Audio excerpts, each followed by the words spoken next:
মায়ের বলা কথাগুলো মহারাজ কোনোভাবেই ভুলতে পারছে না। তাই তো রাগে কষ্টে যন্ত্রণায় নিজের ঘরে থাকা সমস্ত মেডেল ট্রফি সবকিছুই ব্যাগে ভরে নেয় আর নিচে চলে আসে। পূজারিনী মহারাজকে সিঁড়িতে নামতে দেখেই বলে, শুনুন না, আপনার সঙ্গে আমার কিছু জরুরি কথা আছে। মহারাজ বলে, কিন্তু আপনার সাথে আমার কোনো কথা নেই। পূজা বলে, খুবই জরুরি কথা। এরপরেই পূজার নজর যায় মহারাজের হাতে থাকা ব্যাগের দিকে। পূজা বলে, আপনার ব্যাগে কি আছে আর আপনি কোথায় যাচ্ছেন? মহারাজ বলে, আমার ব্যাগে জঞ্জাল আছে, জঞ্জাল সাফ করতে যাচ্ছি। এই বলে মহারাজ ওখান থেকে চলে যায়। পূজা তখন মনে মনে ভাবতে থাকে, আরে ওনার সঙ্গে তো আমার কোনো কথাই হলো না, আর উনিও আমার কোনো কথাই শুনলেন না।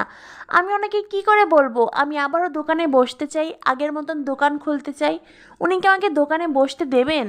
এদিকে দেখা যায় মহারাজ সেই মন্দিরের সামনেই এসেছে। রথের দিন বলে আজ দোকানে প্রচুর ভিড়।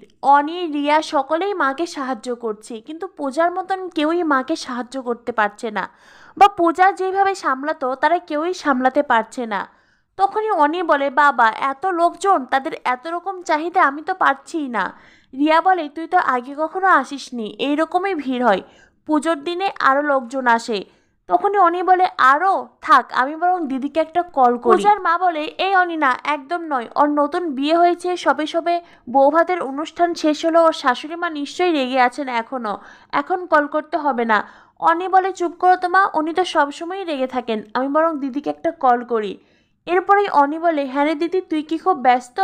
পূজা বলে, কেন, কি হয়েছে? অনি বলে, ফুলের দোকানে বড্ড ভিড় রে, আমরা কেউ সামলাতে পারছি না। পূজা বলে, এই রে, উনিও তো চলে গেলেন, আর বাড়িতে বললে আমাকে যেতে দেবে কিনা, দাঁড়া আমি বাড়িতে কথা বলে নেই। অনি বলে, দিদি তোকে আসতেই হবে। পূজা বলে, আরে ভাই তুই চিন্তা করিস না, আমি যে করেই হোক যাব। এদিকে অনিকে কথা বলতে শুনে নেয় মহারাজ। মহারাজ ভিড় থেকেই বলে, আমি কি আপনাদের কোনো সাহায্য করতে পারি?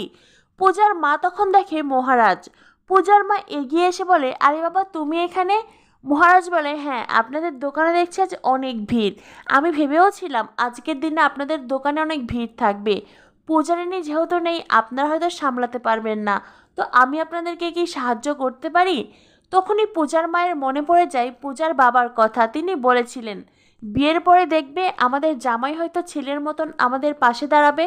কথাটা মনে পড়তেই পূজার মায়ের বেশ ভালো লাগে। আর তখনই মনে পড়ে যায় পূর্ণিমার কথা। বৌভাতের দিনে পূর্ণিমা বলেছিল, আপনারা বরং ওই নস্করের সঙ্গেই পূজারিনীর বিয়ে দিলে ভালো করতেন, সে অন্তত খুনের আসামির চাইতে ভালো।